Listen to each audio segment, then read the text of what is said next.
NAM-radio.com, streaming 24/7. Right about now. You are tuned into the greatest. Let's kick off the show with the hottest music. This is NAM Radio. Hey Caitlin, I hope you're doing absolutely amazing. I'm doing absolutely amazing as well. I'm Alina from NAM Radio, and I'm reaching out to you regarding the NAM Radio interview. So I've been wanting to do this interview for such a long time now, and I'm all agog, and I'm super intrigued that I'm finally doing it, basically. And I just want to say I'm also grateful to you that you're actually allowing us into your space. As for me, I'm a student at the Namibian University of Science and Technology in Namibia, and I'm studying accounting.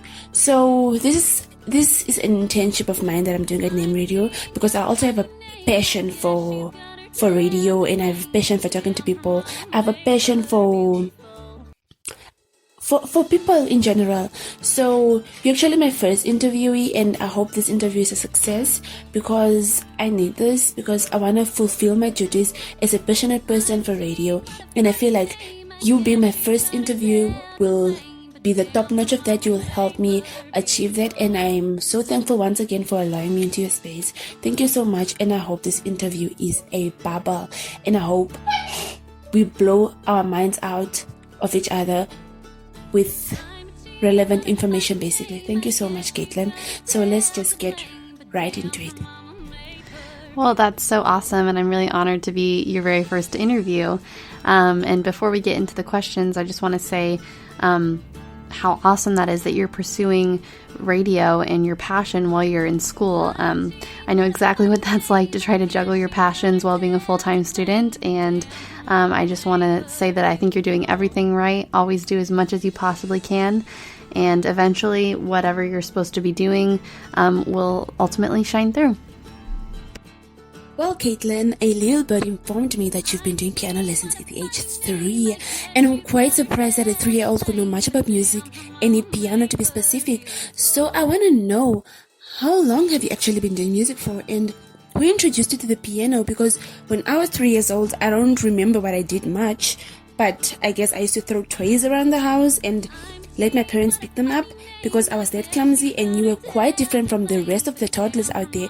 You were playing a piano, so your talent started afar. So please take us through that journey, Caitlin.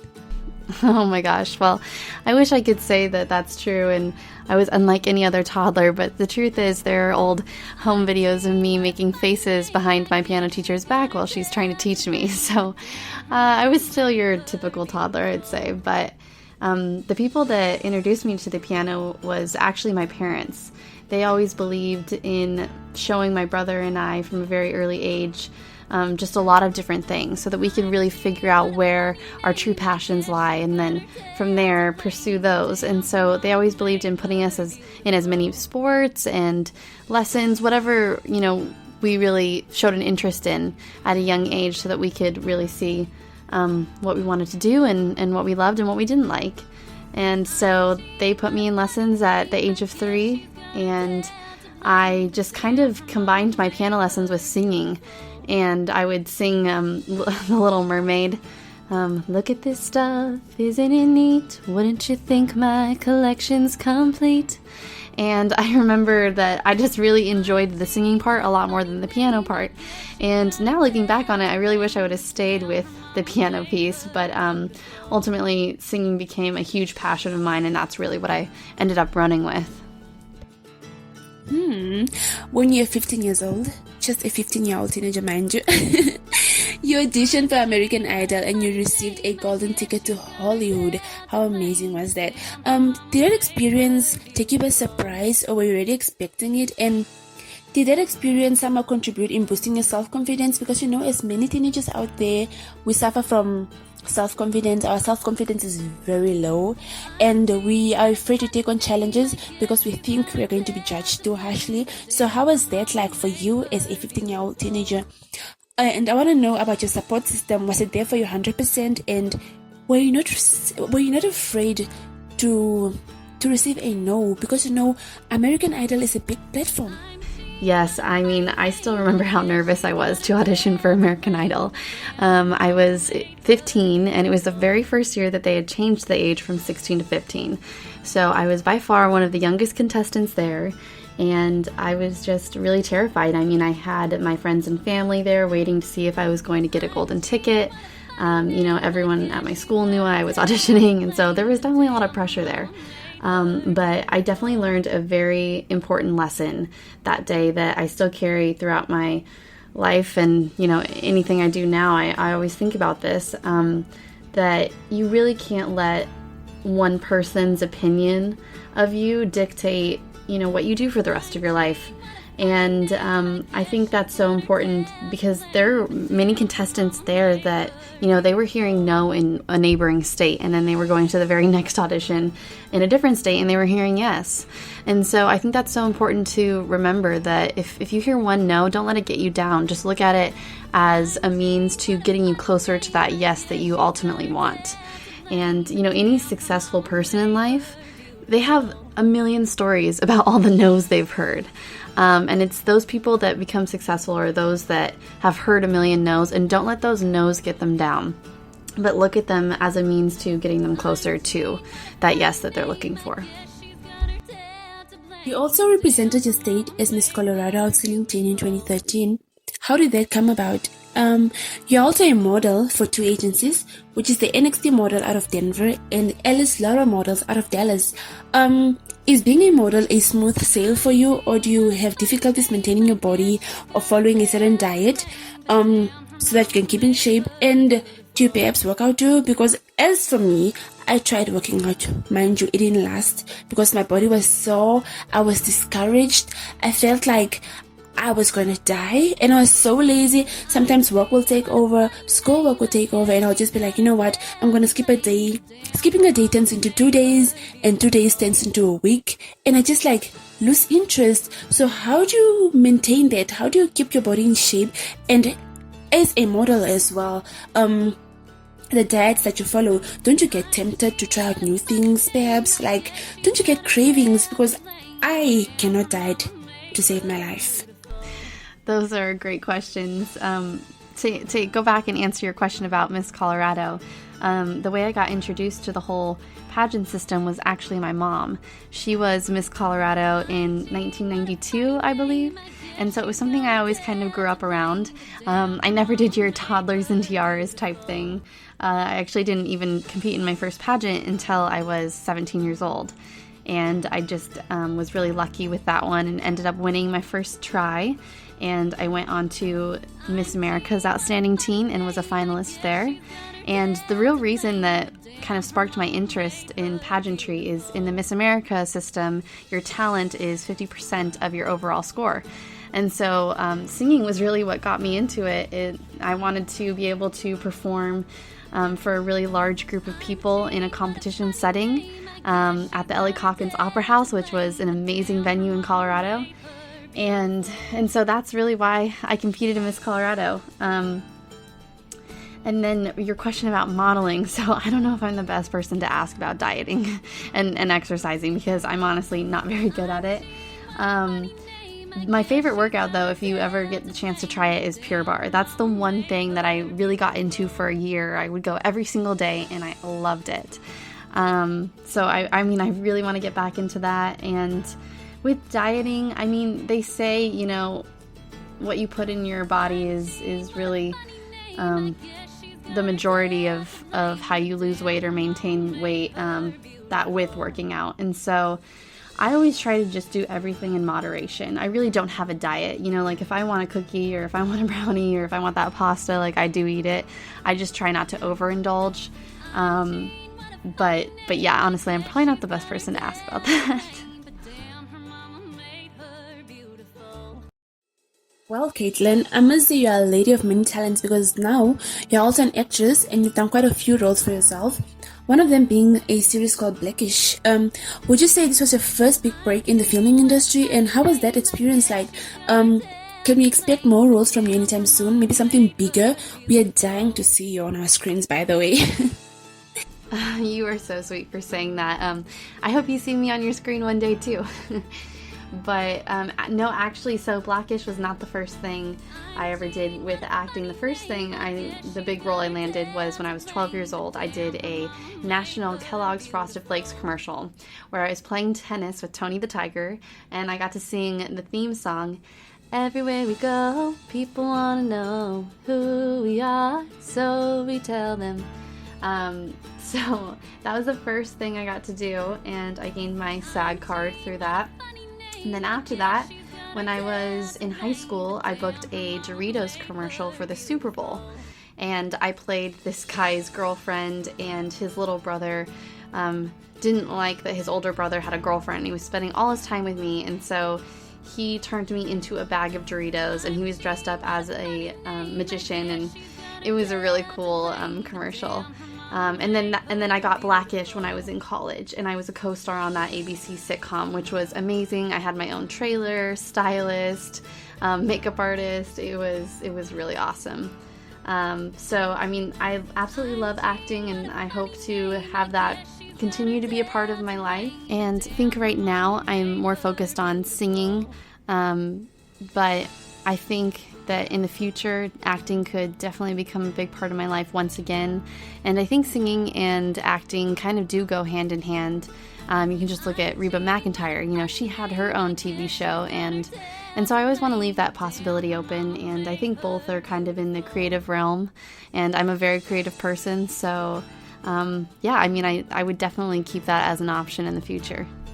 With you being an actress, an artist, and a model, do you find it difficult juggling the three? Because I myself am a student, and I'm finding it very difficult, extremely difficult to juggle my modules. So, do you know how to balance the three and not lose track of any of them? Or is music the main thing you're focused on right now?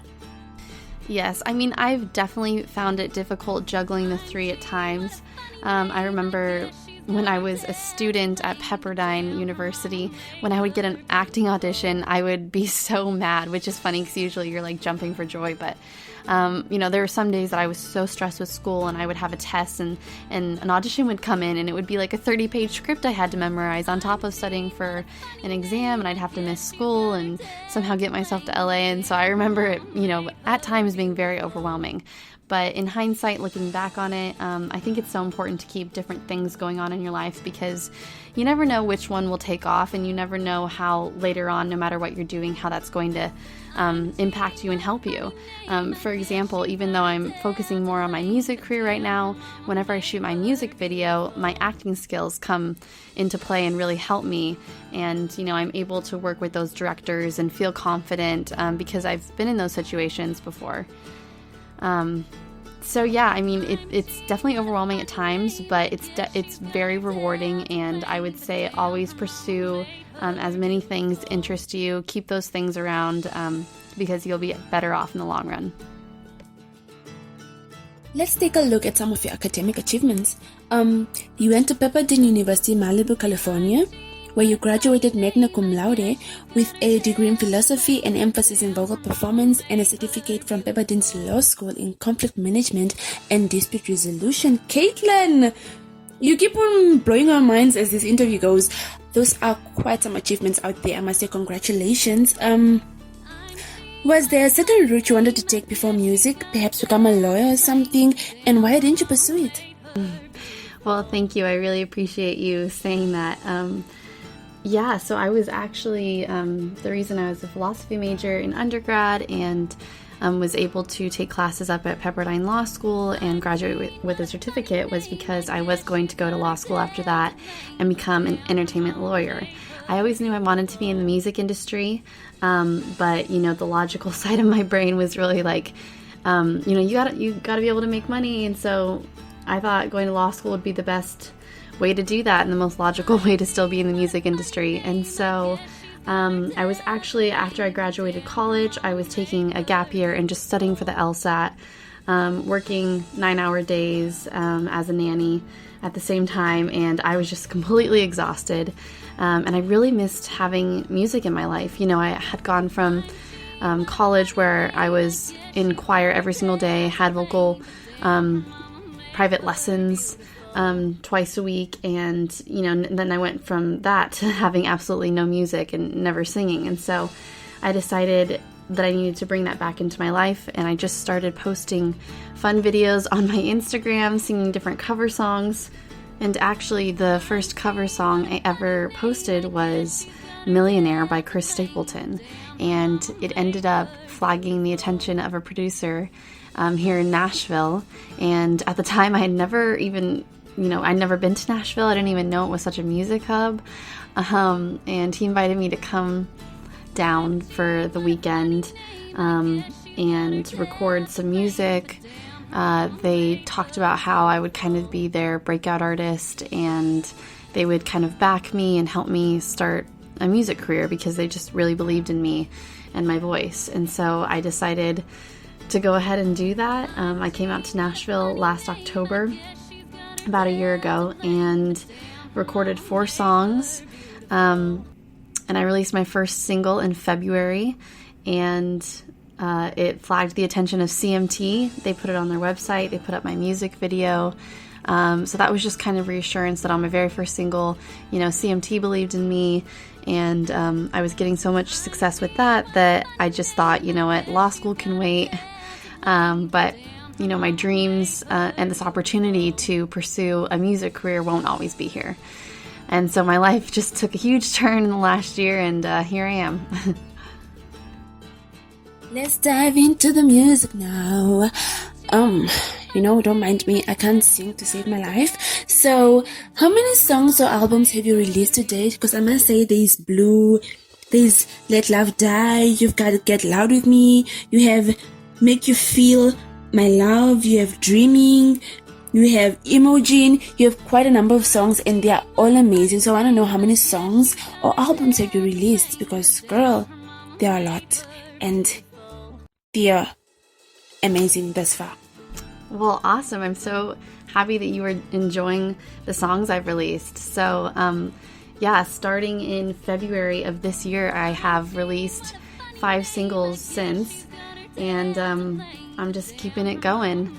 I'm actually in the process of finding a new producer right now, and so I'm just focused on just kind of honing in my sound and what I want people to recognize me for going forward. And I've been getting really into songwriting, and so I have a couple songs in the works right now that I'm very excited about, and I'm really excited for my fans and family and friends to listen to these next songs.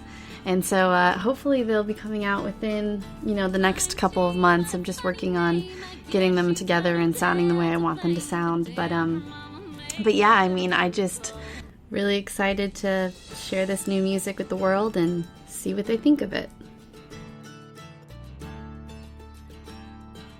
You started off doing pop music and you slowly ventured into country music, right? Please correct me if I'm wrong. What exactly triggered you and made you decide to shift from pop to country? Was there something that contributed to this? Did you lose interest? Did your fans lose interest? Or was it just like a phase that came about? Yeah, I guess you could say I started out with pop music. So when I was 14 years old, that was the first time I was ever in the recording studio and was able to do a 4-cut demo with a Grammy Award-winning producer named Robert Cottarella. And yeah, at the time when I was 14, I loved pop music. I still love pop music. But yeah, my style was definitely more pop, R&B. And then I went to Pepperdine University and I was classically trained. I would sing German, Italian, Latin opera music and sacred a cappella music. And so, I've definitely been influenced by a lot of different genres throughout my life. But no matter what song I would sing when I would do a cover, in the comments, a lot of people would always say, you just have like this country twang to your voice. And it would just kind of come out naturally, and I just kind of have this yodel. And so for a while I just kind of ignored that, but then I started, after multiple people saying that, I was like, well, hey, maybe they're onto something. And so I just started getting a lot more into country music, and I think my favorite thing about country music is that it just, the music itself just tells these amazing stories. And I'm just such a sucker for, lyrics and songwriting, and So that's what really sucked me in initially. But yeah, it just, ever since I started singing country music, it just really suits my voice really well, and I absolutely love it. So I'm thankful for all the different genres that have influenced me along the way, but I think I'm sticking with country. Now, this is something that I'm genuinely interested in knowing about, because, many artists out there tend to make music based on their past experiences and then put it in a song to express their emotions. So I want to know, what is the background and inspiration behind your songs, Caitlin? Is there some sort of message you're trying to portray, something that you want us as your listeners to know about? Yeah, so when I songwrite, I typically do grab from something or an experience that I've had or that I can relate to, and then I go from there. And sometimes it's very close and personal, and then other times it kind of takes a more creative route and it's not directly related to my life. So yeah, I write a cappella, and I come up with the lyric and the melody at the same time, and then I'll usually get together with my guitarist and have him put chords underneath my voice, and we just kind of do a trial and error thing until we get it the way I hear it in my head. And then also I love to co-write, so sometimes I'll write something, or I'll have a chorus and a pre-chorus or a melody, and then I'll finish it up with another amazing writer, because it is awesome sometimes to get an outside perspective. Your songs are like your babies, and sometimes it's hard to see the flaws in them. And so getting another songwriter's opinion on the song is always welcomed and super helpful. I'd say the biggest thing about songwriting also is just to always make sure that it's a relatable story. So if something's so close and personal to me and I'm writing it, but I don't think a lot of other people will connect to it or relate to it, then I will take a creative liberty and change it up so that, other people can connect to it, and that piece of music will also be able to have a lasting impact on that person's life as well. I'm excited for this one. So you recently released a new music video, Get Loud With Me. How cool is that? Which is awesome, by the way. I must say, you've outdone yourself. I'm extremely proud of you, and I don't think I'll ever get tired of complimenting you. I just want to know how the response has been so far. And are the people receiving it well? And what do you think of the current state of the music industry? Is it still the same as when you first started out? Well, thank you so much. I really appreciate it. Yeah, Get Loud With Me has been getting amazing response. It has over 25,000 streams on Spotify, and I just released the music video 2 weeks ago, and it has over 5,000 views right now. Really great comments and feedback from everyone. So it's just one of those songs that you really want to get up and dance to. So I've been really enjoying the response that it's been getting. And with your question regarding the music industry, I think, people are kind of getting back into the swing of things and figuring out, what is the new normal. In February, when I first released my single, I remember everyone was kind of like, should we hold off on releasing music? How long is this thing going to last? But now, I think it's changed a lot, and people are continuing to release music and just kind of figuring out, how to go about life now. And so I think it's changed in that regard. Hopefully things will get back to normal and we can have live shows again, because I really do miss that. But I know it will all happen, when the time's right, and we can only, wish for the best and be hopeful till then.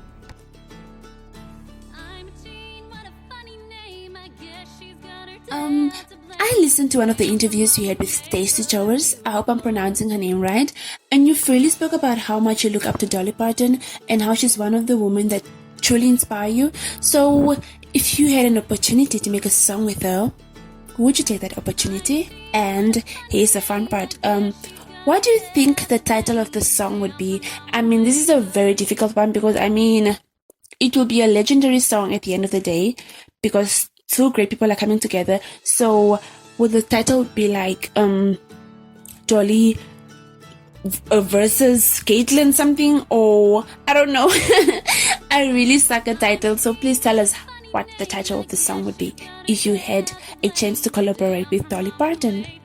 Yes, I absolutely love Dolly Parton. So I would 100% love to do a song with her. I think the song title would probably be Queen of the Rodeo. She has an amazing bar here in Nashville called White Limousine. And I went with a couple girlfriends a few weeks ago, and she has a drink that's titled Queen of the Rodeo. And I always thought that would be such a fun song title and really fun idea to write about. So I'd probably have to do that one with her. About collaborations, who have you collaborated with so far in your musical career, and who are you looking forward to collaborating with in the future? Can we expect any collaborations anytime soon, though? You know, I haven't released any music with anyone else or done a duet yet, but I'm definitely open to it and really excited for it. I mean, someone that I would love to do a collaboration with would be Chris Stapleton. I just love how much soul he puts into his music. But yeah, no, I'm definitely open to it, and I'd love to write a duet and, you know, get an amazing artist to sing it with me. So look out in the future for that.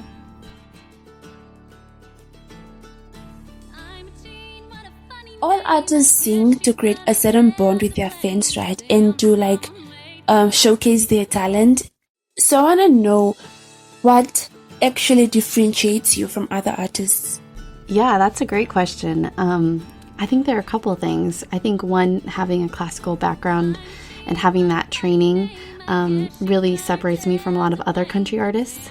And then I also think the unique perspective that I bring to the different songs that I write.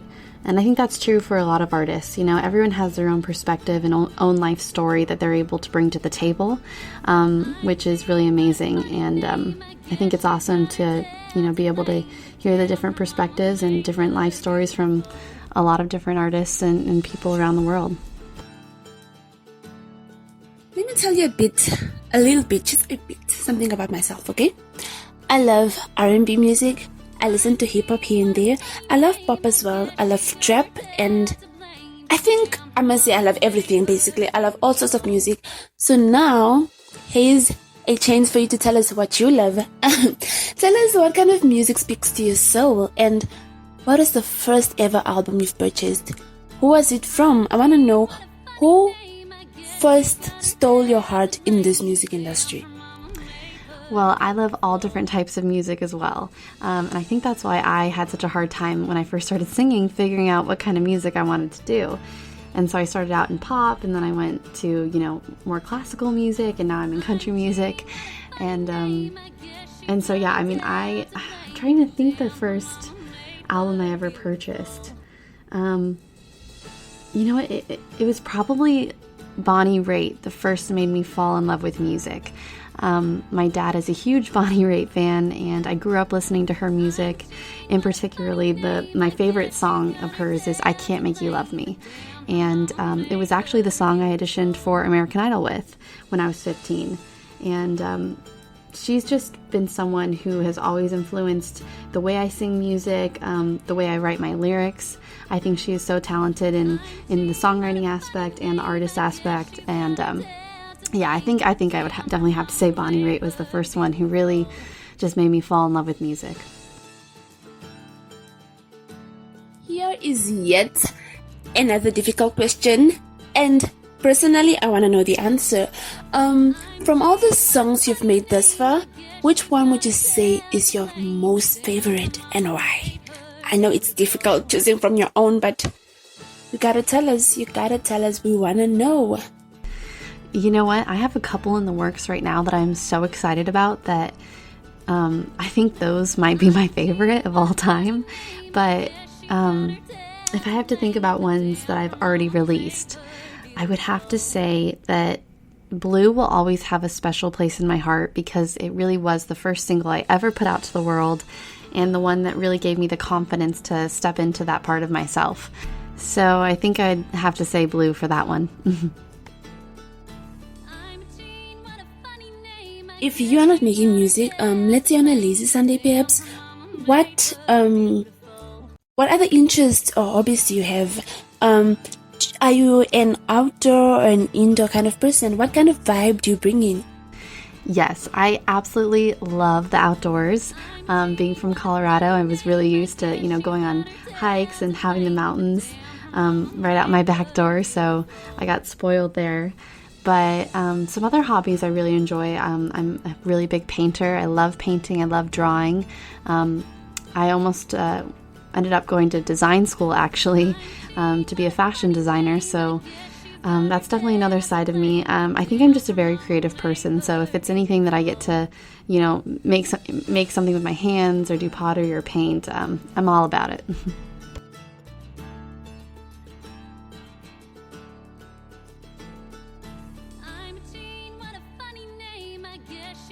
On a more serious note now, we'd love to know, what are you busy with right now? Do you have any upcoming projects or any project in the process? And please do tell us more about it. This year has been a roller coaster, so what is in the pipeline after this project? Yeah, so I'm actually in a stage in my music career where I'm super excited about what I'm working on right now.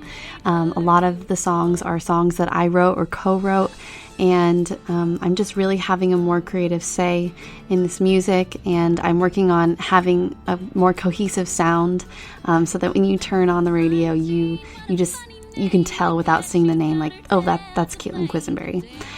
So I'm really excited about that, and I'm just working on those songs right now. A couple are done, a couple more I still need to record, and I'm just really excited for everyone to get to hear them.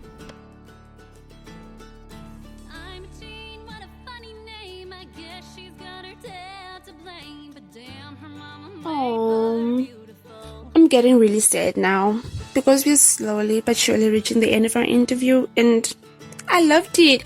I don't want to go. I had so much fun doing this, and thank you so much, Caitlin. But before we leave you, any message you would like to leave for your fans out there, and where can listeners find out more about you? Listeners who truly support you and who truly listen to your music, and listeners who want to follow up on your career. Where can they basically find you? Please do share with us your social media platforms. And yeah, it has been a great pleasure. It has been wonderful. It has been great, amazing. I hope you're proud of yourself, because I am so proud of you. Please continue doing the best that you can, and please do continue doing young and fresh music. And NAM Radio is behind you. I am behind you, and the rest of the world is behind you. Do showcase your talent, and I wish you all the best in your life endeavors. It's my first ever interview. I'm excited, and cheers to many more interviews in the future. Thank you, and adios. Well, I'm honored to be your very first guest, and I just want to say that you made this interview so enjoyable, and I think you have a very bright future in radio, so keep up the good work. To my fans out there, I want to say thank you for your continued support and for believing in me from day one. I hope that I can continue to deliver music that changes your life and touches you. And I just want to say thank you for giving me the opportunity and the outlet to do what I love to do, because I really could not do any of this without you. Your support means the world to me, and I just hope you know that. For the newcomers out there who are just discovering who I am, you can find me on social media, on Instagram and Facebook at Caitlin Quisenberry Music. I'm also on Twitter at Caitlin Quiz, Quis. I also just got a TikTok, so head over there, check out the videos I've posted, and keep up to date with that. If you want to see any of the cover videos or my music videos that I've released this year, head on over to my YouTube at Caitlin Quisenberry. Thank you so much to NAM Radio for having me and for showing me your support, and I can't wait for our interviews in the future. Thanks so much.